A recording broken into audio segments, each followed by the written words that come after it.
Welcome everyone to episode 5 of the Time In podcast. This week, special week, our very first ever guest, Alex from Warner Bros. Gaming. A consultant for Warner Bros. Gaming, but from the company nonetheless. How you doing, Alex? I'm doing right, pal. How you doing? Not too bad. I was going to ask if you've got a can, but I believe it's breakfast time where you are. Is that right? Excuse you. Oh. I'll join you in that one. Craigie, how you doing? I'm not bad, mate. I don't have a can. I feel really left out. I feel like we should pause for you to go get a can here.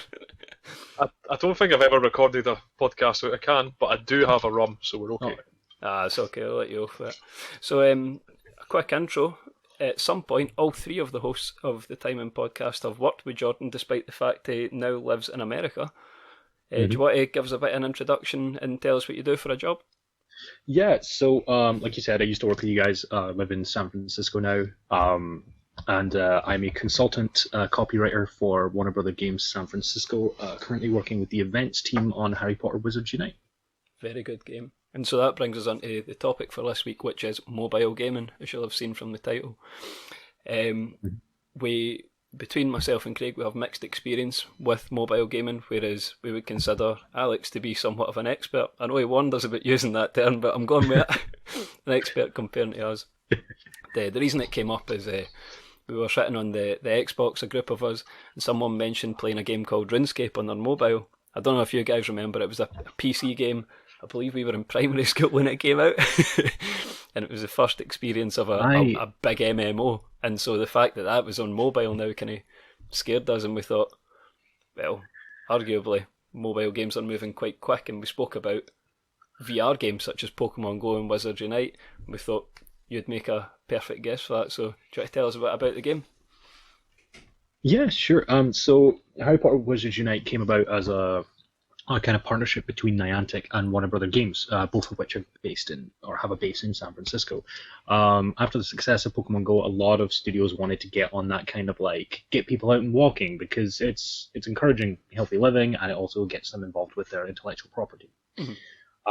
With Wizards Unite, what they chose to do was they focused around this kind of concept of a calamity, if you will, which is a semi-nefarious, maybe not nefarious spell that has caused items from wizarding past and present to kind of be thrown around the world, and you have to return them back to their proper time and place.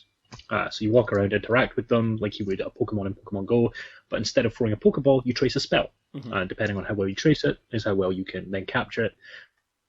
And you're basically collecting a sticker book of everything that you encounter. So when you say trace, that's like There's a the couple shape of other would come up on a screen, and you almost have to draw it with your finger. Is that right? Mm. Yeah. Yeah, no, absolutely. So, for example, one of the if I can remember it right, there is one where there's a baby hippogriff stuck in a tornado. And in order to return it to its proper time and place, you have to cast Meteorio Jinx Recantus, which is like the worst name possible, but I love it. And it's like a crescent, and then you semicircle back under it, and you draw it on the screen in the trace that appears. But as you draw, the outline disappears, so you have to nail it quick, otherwise you'll get it wrong. So it's interesting in that respect. Yeah. So Alex, can I just ask? Mm-hmm. So, sorry, I kind of cut in a little bit, guys. Just to give insight, obviously it's developed from the success of Pokemon Go, which was just ridiculous. Oh, yeah. I can still remember the videos. Well, it came out right in the centre of summer, and I can still remember all the videos of like famous streamers, YouTubers, etc., going around in mass crowds. It was absolutely mental. The big question I've got to ask, because personally I've not played it, is how the features in it are different to Pokemon Go. So, for example, with Pokemon Go, they started to develop battling in-game, raids, etc. What sort of features are in the game, bar obviously the general gist of what you just gave us? We built off of the framework that Pokemon Go had a couple of years into its development, so we used the same world map. So where locations exist, say like we would find a gym in Pokemon Go, you'll probably find like either an inn, which is somewhere that you can you basically roll to get food, which gives you spell energy, so that you can cast spells, much like collecting Pokeballs. You have greenhouses where you can grow ingredients for creating potions, which are similar to like using incense in Pokemon Go, so you can like be better at doing your traces, or your spells become more powerful for X number of casts. And you also encounter, now let me see, we've got inns, we've got greenhouses, and there's like our towers, which are like our raids, basically. Okay. Where you enter into them, you slot a runestone in, which basically, you don't have to, but runestones are collectibles, or resources, I guess, throughout the game that you can get that allow you to focus the rewards on a specific family of traces. So like we've got Dark Arts traces, Legends of Hogwarts, like Dumbledore's office is a page, for example. Specific items live in specific pages. So if you have a runestone for that page, you're more guaranteed to get the trace you're looking for. So you can slot that sticker in. And inside challenges, instead of just tracing over and like defeating, like solving problems, which is what you're doing throughout most of the game, you're actually battling dark wizards and magical creatures. Okay. The mechanics slightly shifted. Having played that a bit, I think it was which I think is quite quite interesting. There's more of a skill tree leveling up aspect to it as opposed to the collection aspect that's in Pokemon Go. I think Pokemon Go, as Craig said, huge popularity when it came out, and I would argue it was underdeveloped when it came out. And if you could see the state of the game now, even in lockdown, it's thriving because they've made adjustments. It was huge, and it sort of, I'd say it was successful based on that nostalgia, because everyone remembers sitting playing their Game Boy Color or whatever, playing a Pokemon game, thinking this would be amazing if this was real life, and then all of a sudden you can almost do it. And then similar demographic but slightly different, I would argue, is the Harry Potter universe, which obviously has a huge backing and a huge number of players playing it. You don't happen to know the active players on Wizards Unite, do you? The number? Our concurrent was at its highest the first week of quarantine, actually. That we've had since launch was our highest. What we did, actually, it might not be first week. We introduced an element, you might have seen it, called the Night Bus, where you can access Wizarding Challenges, which is the towers, without having to go outside and actually walk to them. The week we introduced that was our highest concurrent since launch, which was wild. Like, so the week where you don't have to physically do anything is when you're at your highest. Pokemon Go was the same, I believe. They've made it very easy to play it at home and incentivised it, and you might not want to go walk them, or even if you're in a rural area, you might not have features in the town which have corresponding features within the game. So that is something we have, that becomes an issue. That's something we have. I could imagine it to be pretty vast in regards to fan base, because let's be honest, a bit of a controversial term this, Harry Potter fans are fucking mental. So that actually ties into what I do quite a bit, actually, Greg. Now you mentioned it, they are, and they know a lot. Okay. And so, for example, with Wizards Unite, we have access to pretty much everything that JK wrote for Harry Potter. But anything that we write for the game has to go through a process where it is approved by her publishing wing. Okay. Which is both great and annoying, because while they're brilliant and their knowledge of Harry Potter is second to none, like these guys are the masters. What's difficult is where you line up with things where we're breaching topics that weren't canon, that haven't been explored. So we get to like trying to write text about creatures and describe them more fully.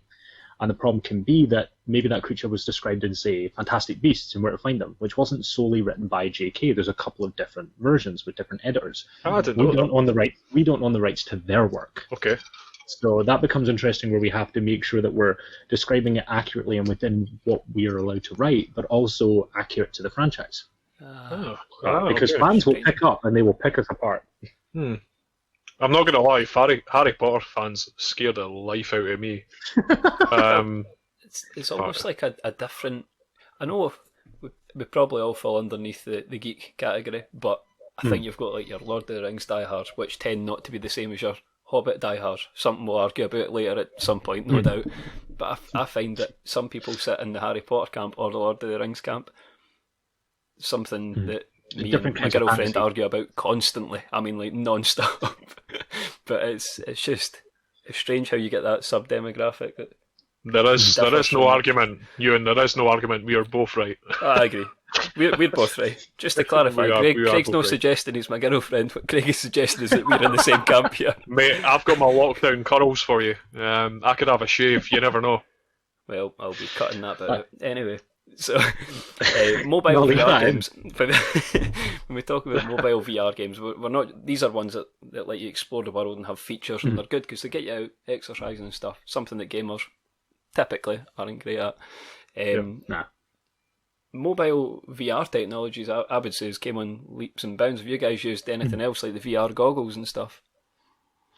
Um, I've had a shot at. Sorry to. No, go for it. I've had a shot at the. I've had a shot at the Google Cardboard. You know, when I used to use my Samsung before I got my iPhone, you slot the phone in the front and it turns into VR. I was playing about with it when I used to work at Sky because we had the VR for the boxing, so you can be like sitting in the front seat of the arena, like you'd be sitting ringside from the VR, which was pretty cool.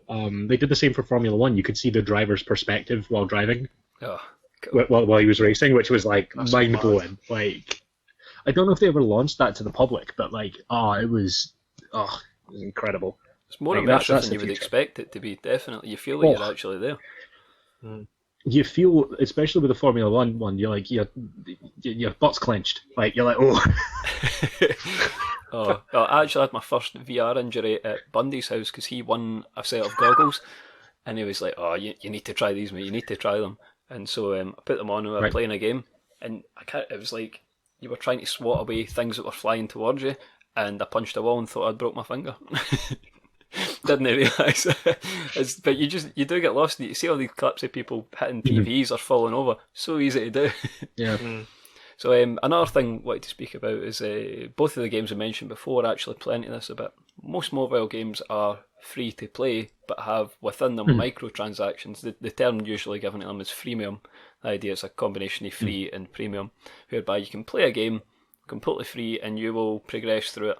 However, there's probably a premium route that would let you advance or get yourself an advantage over those who are playing it for free. And my question is, how do you feel about it? I mean, in my opinion, there's a difference between premium pay tracks and pay to win. I mean, if you can't compete without paying, it's out of the question. It's not a good plan. Whereas if you can pay to advance the game and help you progress quicker, I don't mind it so much. What do you think, Craig?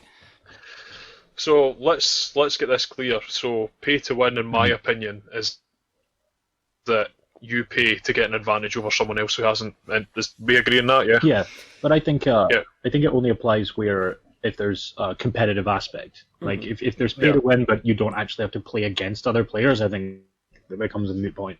Or where the advantage gained by paying can't be achieved by playing for free. I would say that as it might save time, but as long as it is achievable, it's okay. Yeah. Yeah. But the thing I find is when you come to mobile gaming, the pay aspects to progress quicker. So it's you can only do so much of something every day. So they look at that to get you to log on every day, so they can then do their sponsorship, yada yada, get their ad revenue from that side of things. So I don't know. It really depends on the game. There is a massive cheat that you can do with a lot of mobile games and just turn off your mobile data and internet, and that generally cuts a lot of ads. But the pay to win aspect, yeah, it works in quite a lot of things. I don't know. A lot of episodes.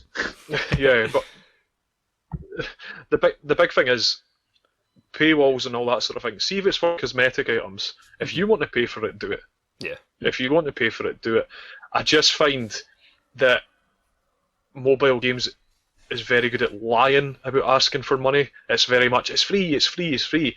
And I think a lot of the demographic of mobile gamers is children. And it can be a very dangerous circle when you have a lot of children using maybe parents' phones, etc., that might already have built-in pay structures through cards, phone pay, etc. And I just find that's a very dangerous circle to be in.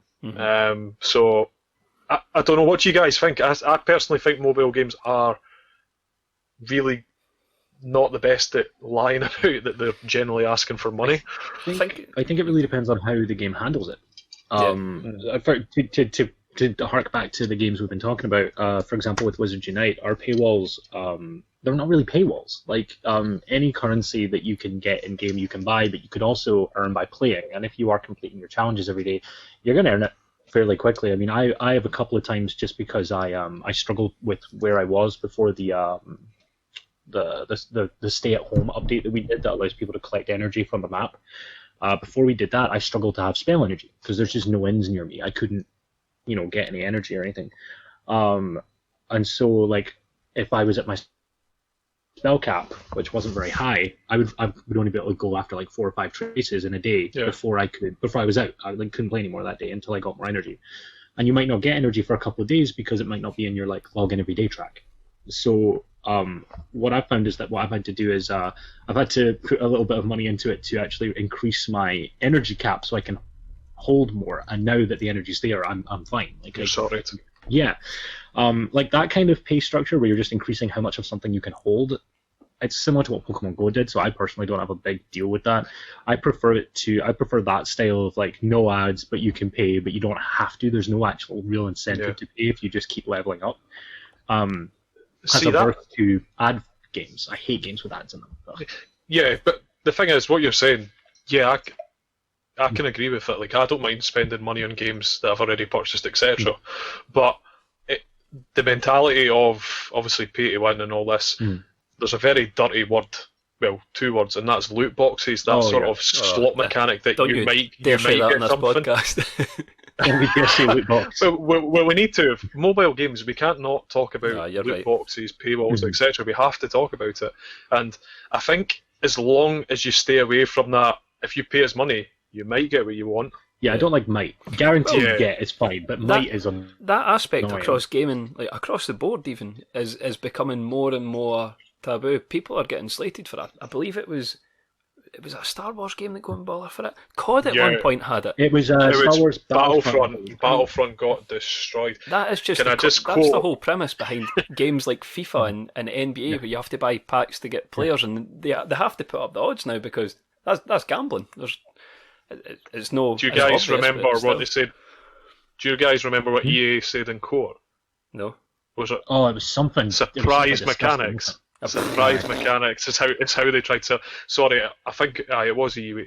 I don't want to get that wrong. It was, yeah. But they tried to sell it as surprise mechanics. What was interesting about that case is the way users realized it was I think they added Vader to the game, and a lot of players were like trying to unlock it through normal means. And they figured out, they like did the math on how quick they could earn in-game currency versus how long they could play for, and they worked out that they'd have to play for something like 5 years solid to like unlock Vader. And they're like, this is just like, and we can't even buy him directly. We'd have to like loot box him, and it's like that's insane. That's absolutely like it's abusing your player base. Just to go back a bit to the microtransactions and what you were saying about VR games. I mean. Pokemon Go and Wizards Unite are by no means locked behind a paywall. No. Don't get me wrong. However, what I would say is that there's a spatial aspect to it that might determine whether or not you need to pay. For example, what you said was because you're in more of a rural area, there's no features nearby you. I'm in a similar situation when I played them, and it's kind of, you have to wait till you go to a city and then fill your boots when you're sitting having a pint somewhere, and then when you come back, you're okay. However, during lockdown, all the VR games seem to have responded to it pretty well, and it's very playable at home at the moment. All these games, because I've logged on for a look, just out of curiosity, you read news articles about them peaking again, and you think it must be good. So do you think there's any way you could keep some of those features? Again, I don't know if it's possible to gate it so it's only rural players, but is there a way of balancing it out so that there's less people behind a paywall, or do you think the whole point is that yes, some people have to pay to keep the game running? So it's a very interesting point, and what's kind of fun about it is, like I said earlier, Pokemon Go and HP Woo, as we call it, HP Woo, were based on the same map. So when Pokemon Go has an issue, we have an issue. Yeah. So like if there's rural players, they're both Niantic. So rural players have an issue on both games because there's nothing in those areas. There was a debate about creating individualized maps, but that never materialized. We're actually considering. There's been a lot of talk and a lot of discussion about what features, if any, from play at home will remain after COVID, because we weren't seeing before COVID we weren't seeing an issue. Players were engaging and it was fine, and for most players it wasn't a problem. Staying away from things that may be upcoming, there might be some features that are going to alleviate some of these issues. But you'll have to wait till later in the year for more information about that. And once anything that might be coming does launch, I'm more than happy to come back and have another talk. Sorry, what I'm hearing is you're behind an NDA at the moment. You made a really good point there, and it was going back to Pokemon Go, and it's you would find yourself going to places to obviously find what's the name of them? Is it Stops and gyms. Stops, gyms? Yeah. Pokestops. To me, I can see a bit of a positive in that. Obviously, all COVID things aside, certainly I can remember obviously in the summer when it came out that I would find myself going to places I wouldn't normally. Yeah. So I would go out for, say, for example, obviously we are situated in the east coast of Scotland, find myself going to Edinburgh, playing the game but enjoying the environment around myself as well, not just playing the game. Do you know what I mean? So it almost encouraged you to go out and do things you would normally do as well. So I think it was a bit of a positive. Yeah. Definitely. That's a lot of what we want to encourage with those games. Actually, yeah, it was a big thing that we wanted to like let people explore their environments, especially when you're using the VR qualities in the game. I don't know if you've encountered it, Ewan. Obviously, in Pokemon Go, you can just turn the background off and see the Pokemon in the real world. Yeah. When it comes to HP Woo, we do it a little differently. We do it with our Dark Wizards and like challenges and stuff. You can turn the AR on and they'll be standing in front of you. That's quite creepy. It's quite good fun, to be fair. Yeah. We're looking to do more with the wizards in the map, but again, that's To be fair, any game that encourages you to do something you wouldn't normally do, for example, go for a walk so I can get my daily quests or whatever it is on Wizards Unite. Anything that enforces that, or keys, sorry. In my opinion, that's brilliant. I think it's a really good thing, and I think mobile gaming is such this niche topic that people don't want to mention. Oh, you play mobile games, you're not a gamer, and all this nonsense. No, and tell me if I'm wrong, no console or PC game, in my opinion, encourages you to do something you would normally do. No, Am I right? I guess it's one of the games that has like the camera and makes you dance and shit. I've done a few of those. Unless it's like Beat. I tell you, I did Beat Saber at a convention I think last year, and that definitely encouraged me to do something I didn't want to do, which was sweat through my hoodie. like honestly, I was doing what song was it? I think it was Feel Good Inc. The Gorillas or something on the Beat Saber, and I like threw my hoodie like wet. I couldn't believe it. That's quite a slow song as well. Right, it is, and it didn't make any sense. I was that, and then I think it was Ruby by the what was it? Kaiser Chiefs. Kaiser Chiefs. Right. Oh God. Nice. Oh, dripping, absolutely dripping. Dripping like an knackered fridge. So the next point I wanted I had to go back to the hotel and change. So the next thing I wanted to bring up is that, like Craig just mentioned, mobile games are very accessible. Most people these days have a phone and therefore have access to gaming. So arguably a really wide audience. You're seeing mainstream games, two examples that come to my head are COD and Fortnite, which can now be played on mobile. You can even get controllers that you plug your mobile into. And that coupled with mobile phones, so even the latest Samsung, I believe, is more powerful than a lot of PCs at the moment. Do you think this is where gaming's heading, to the more portable option? I'm thinking that in terms of Nintendo Switch as well, in a sense. I think the idea of being able to switch between portable and then connecting to, say, a TV monitor, whatever it is, I think that works. I think the example that you've gave with the Switch's innovation in regards to differences to other products like Xbox, PlayStation is second to none, and that's why it's doing so well. I just don't know how that looks on a mobile phone, if I'm honest. Yeah. What's interesting is that the Switch wasn't actually the first console to do that.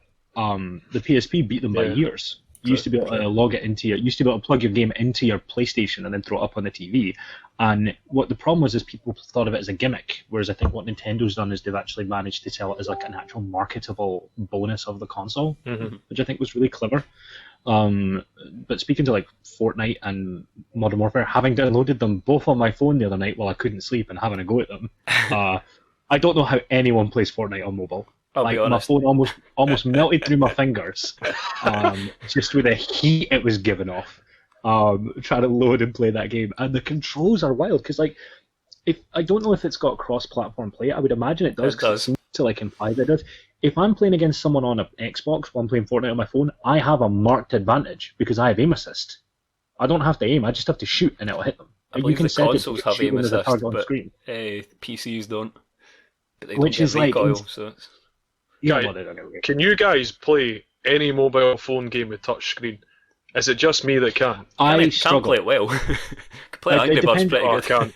It depends on the game. I tell you, the mobile game I played the most before HP Woo or DC's the Justice League game that's currently out was Gears Pop. I played a ton of Gears of War Pop, and that was fun. But that was just dragging and dropping stuff on the screen. Anything that involves me to actually move around, like, oh, I'm out. Yeah, for example, I downloaded some of the old Sega classics, so I got like Sonic 1, Sonic 2. Oh. I couldn't even play them from touchscreen. I think you need one of the like XL phones for that. You need one of the ones that've got the bigger screens, so you've got more space for your thumbs. Like it's difficult. Would you agree then that if you've got one of the controllers to plug in? Maybe. Yeah, that's what I said earlier. I mean, you can get your phone that slips into the top of a controller and it looks like a PSP almost. So I think the simpler the controls, the better for a mobile game. Definitely when it comes to things like Fortnite and COD and what have you. Definitely. Yeah, of all the games I thought would go to mobile, I didn't think it would be Fortnite. Like, I could see someone maybe playing Rocket League on their phone. It'd probably make them motion sick, but I could see it, right? Because it's go, left, right, and jump, basically. Like, you could walk right down. No, you guys don't Rocket League if you think that's it. Oh, you know I play Rocket League. You know I'm bad, but you know I play Rocket League.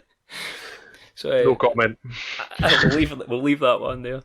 Is there anything else you wanted to tell us about mobile gaming? Because obviously we're less in the know than you are, so if there's anything you wanted to talk about, tell us a bit about it.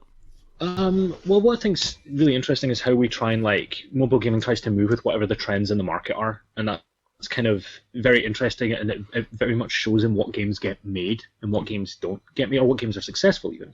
HP Woo, for example, could have been a flop because Pokemon Go already existed, right? And the moment that game was successful, it was rumored that a Harry Potter VR game was going to exist. It was rumored. And I personally think it came a couple years behind. I don't think studios were ready to like invest in Niantic and invest in that technology. I think what they've got is a great base for building mobile games, and I think certain IPs would lend themselves better to it. I mean, there was a joke between me and the person I used to work for that Legends of Tomorrow would have made a great mobile game based on Niantic's kind of system. You walk around and collect superheroes displaced in time and put them back to where they're meant to be. Like that, no brainer. It's basically the show. But I think what they want to do is they want to take IPs that have like a kind of high yield in terms of fan base and shove it into whatever mechanic people want to play right now. Yeah. I think console games are doing it as well. Everyone's doing battle royale. Everyone and their grandson's got a battle royale running right now, and not every game tends towards it. I really hope when Halo Infinite comes out, it doesn't. Quite frankly, but it probably will because that's where everything's going. I spoke to Bundy about this recently, explaining that battle royale games are definitely taking over, but it's almost like a fad, if you like. Like it's dying out pretty quick. We might do an episode on it, but at one point you were almost convinced the next FIFA was going to have a battle royale mode, and it was wild. It was in everything. Okay, that I would have played. Lukaku just kicking someone's head in. That would be a good choice. He's a big man. Ewan, would you mind if I just ask Alex a bit of a curve question? So, similar to Ewan, I don't know mobile games, nothing compared to yourself, Alex. What I want to know is your opinion on, you look at handheld gaming, so for example, we've say the Switch, the Game Boys, it's kind of Nintendo's baby, and it's been so successful since the early 90s. Yeah. What do you think mobile gaming needs to do to get into that sort of era? Well, I don't know how to say this. Sort of business model, because it works so. Nintendo. Yeah, because it works so well. It's so accessible. It's so easy to use. How does mobile phones play into that? Because if you think about it, you were saying some examples earlier. Mobile phones now have the power to run games that certain handheld devices would be. For example, Game Boy Advances, if we're going back a bit of time. A lot of phones now have emulators. What do you think needs to happen to kind of close that gap? Well, what I think it's actually an interesting question in that, do they need to close that gap? Because what you'll notice is Nintendo hasn't tried to close it. They're not the ones who are creating these ports of old Nintendo games. These are fan-made, and they're often modded just a little bit so that they avoid copyright, so that they can be launched. So what I think is super interesting is that it's not big game studios that are making those. Those are small independent projects that are bringing those games to mobile. For mobile to overtake Nintendo, I think is really the question is, what does Nintendo have to do to make you stay away from your phone? Because it's there, right? Yeah. If Nintendo were to port their games to your mobile phone, you'd never touch another Nintendo console because you could just download them.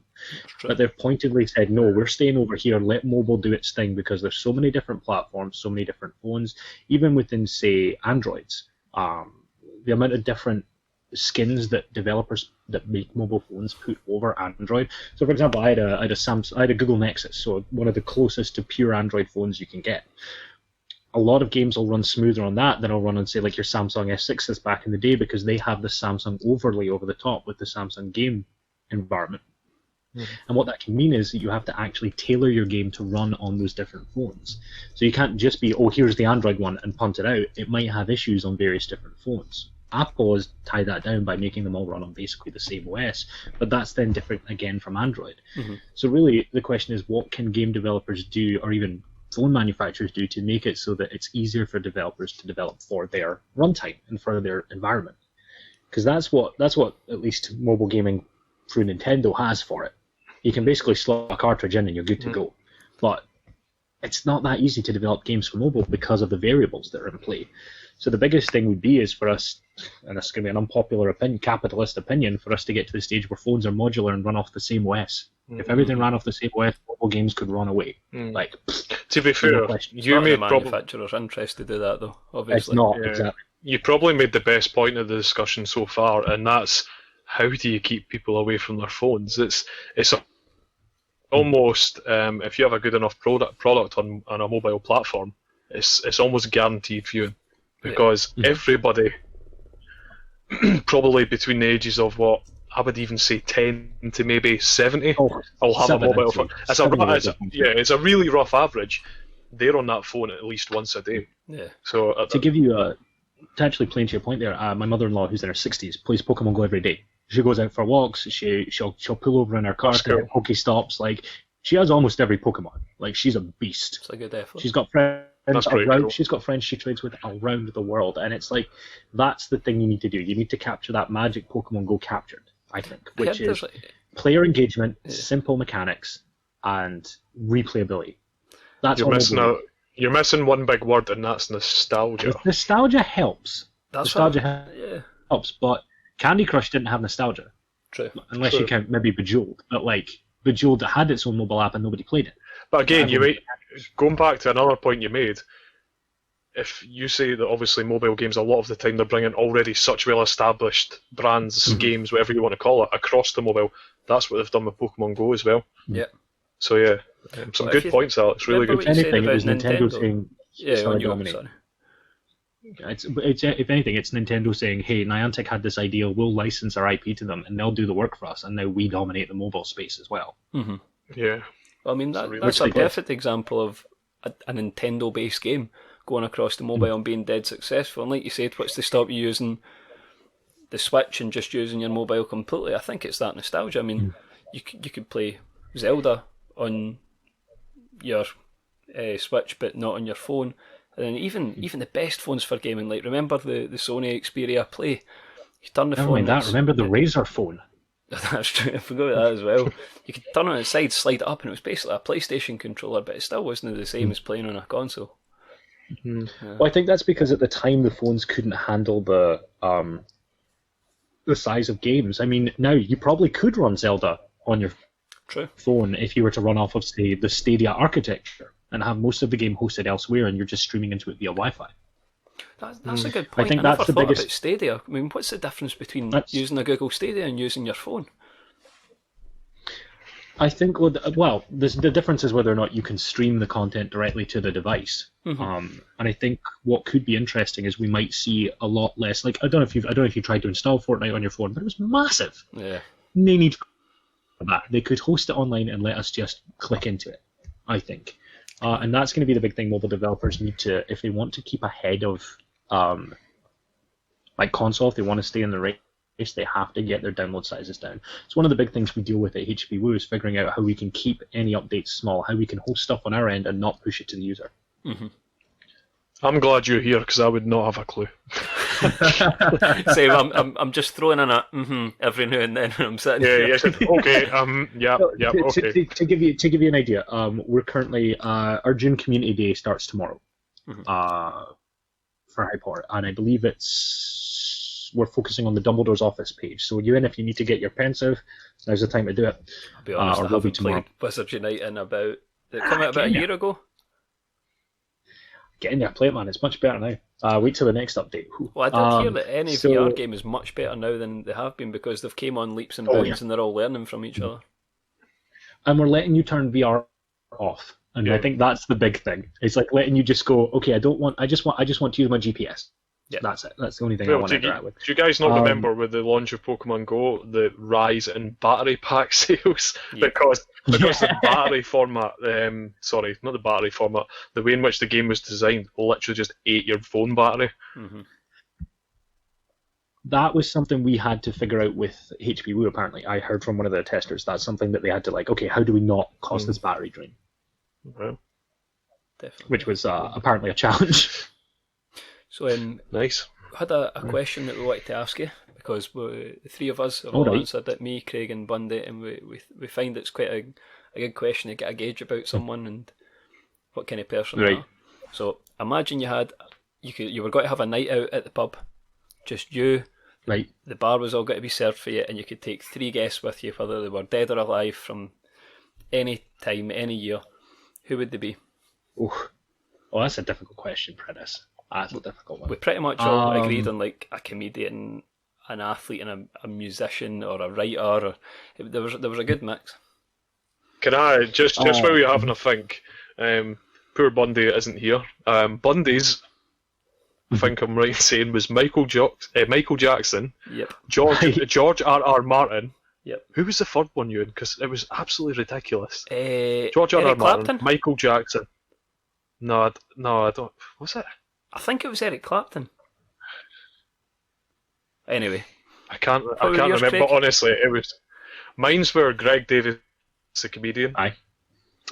Slash, bit of an obvious one for anybody who knows me personally. Aye. What was my other one? I can't remember now. Athlete? Tyson Fury. They were all really tall. Oh, Tyson Fury. That was it. Tyson Fury. It was me and the Giants. For myself, I think if I'm gonna follow the format of like a musician, a writer, or something, and like maybe another kind of comedian or something. No, it's not a bad format though. It's not bad. I probably want to have a sit down with Halsey, a musician. She's been incredible lately with her activism and stuff, and I think she'd be amazing to talk to. Like she just seems like a riot. I would have said Billie Eilish, but she's not old enough to drink, so that disqualifies her. Depends what gun you're on, surely. What age is she? Oh, it depends what. Well, she's 18, but US. I'm in the US. Alright, it's a pub in Scotland that you're going to. Exactly. Fair enough. If I wanted a writer, it would probably either be. Now let's see if I can say his name right. Andres Sapikos. I think his name is. He wrote The Witcher.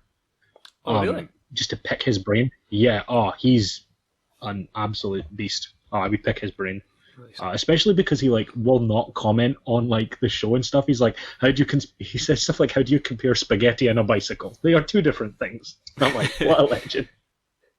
He's deliberately obtuse in interviews, and I feel like trying to get info out of him would be fun. That's one way to avoid a question, anyway. Yeah, they're good interviews to watch. So that's two. Honestly, if you want to go read it, it's so good. I would go read his stuff. And he would be my third. Could be a figure from history. I know. I'm trying to think. It could be me. It could be you, but I've had a pint with you, and you've not got much good to say. Thanks, man.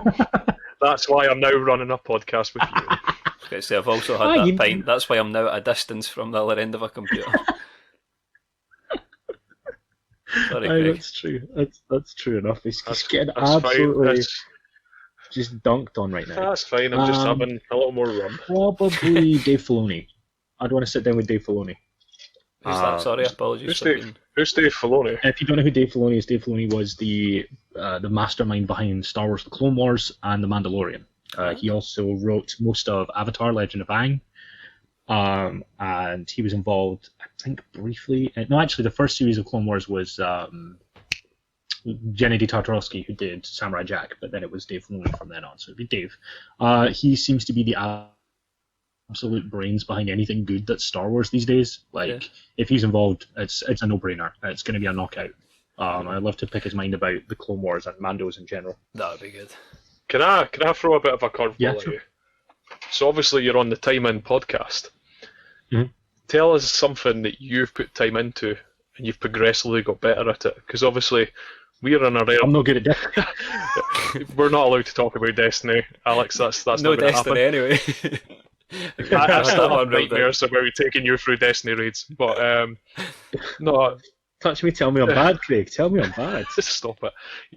You make me go off topic. But no, Well, something... tonight, Stop it. Something you've put time into. So give us an idea, because obviously we've been apart for quite a lot of time. We've not seen each other in God knows how long, with you moving over to the States. Over 2 years for you. You weren't even at my stag, do you? I wasn't, unfortunately. But give us something you've been putting time into that you're finding yourself getting progressively better with. Other than it goes without saying writing, given that that's what I'm doing. Also, Ewan, just by the by, any text that you're reading that made it into the game at the moment for any items, anything since January that's entered the game, I probably had a hand in writing, if not my direct text. Nice. I'll be going having a look for some spelling errors and sending in complaints. No, You will not find any spelling. You will not find any spelling errors, but you might find a couple of tongue-in-cheek British jokes. Especially going forward with the game, look for any dunks on Mundungus Fletcher. That was probably me. Who's that? Because he's the wizard for the books. That's like basically a Del Boy. Okay. Are you allowed to give us any So he's British a jokes Cockney. back in the He's in just the a text that's Cockney already in the wizard. game? No, he's a wheeler and dealer, so I like to just dunk on him anytime I can. Like you bump into Mundungus and you're just repulsed by the man. Like That's fair. So there's some jokes already hidden just in like the to dunk on text him a lot. at the moment. there might be.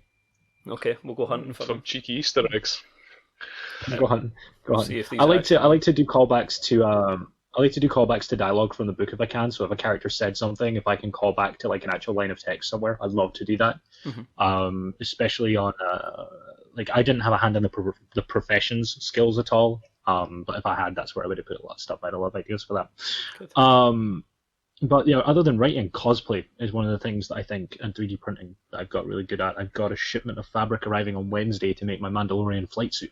So Nice. I'm going to start learning how to sew. Yeah, that's a no-brainer. Looking at that ODST costume you made, Well, I was going to that say blew my mind. That blew my mind. That was And something like you else. guys have only seen it looking pretty. Like it is from a distance, it looks good, but like up close, the glue seams are Well, they've gone off. see, at the start, I was like, okay, I can see what he's doing. And it, The like you paint said, helps. it was covered in glue, and I was a bit like, right, okay. But then, gradually, it just became insane.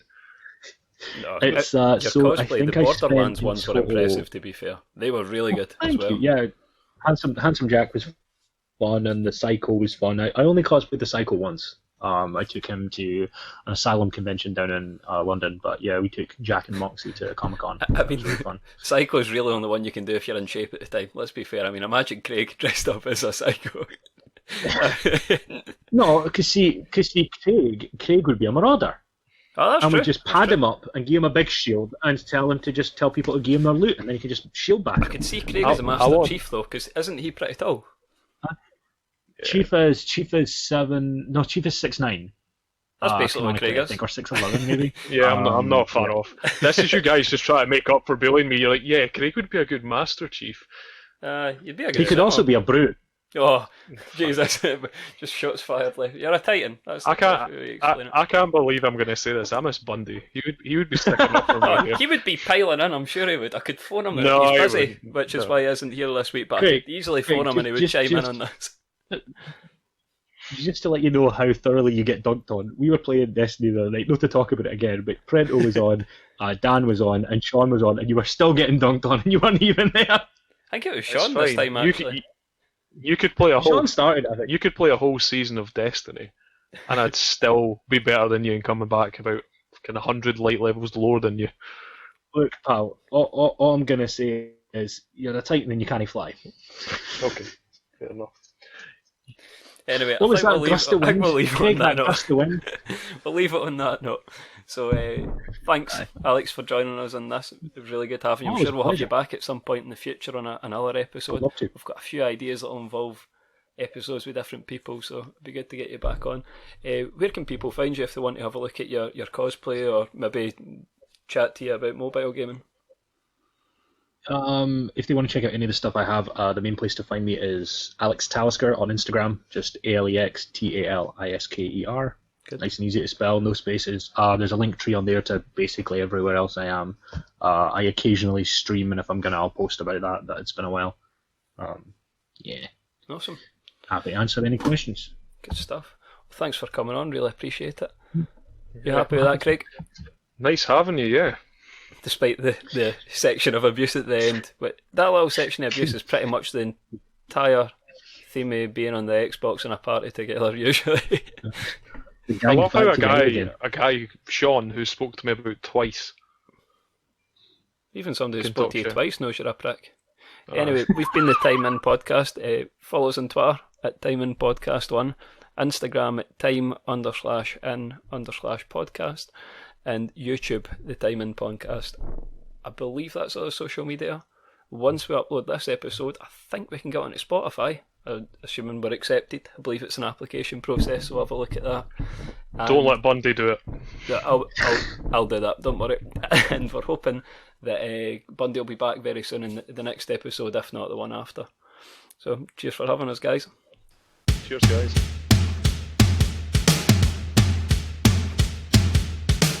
In preparation, we thought of a few funny wizard and chat-up lines. Craig, you want to go first? Alex, I would like to put my griffin in your back door. Oh, I'd stick my wand in your wizard sleeve. disgusting. Oh no.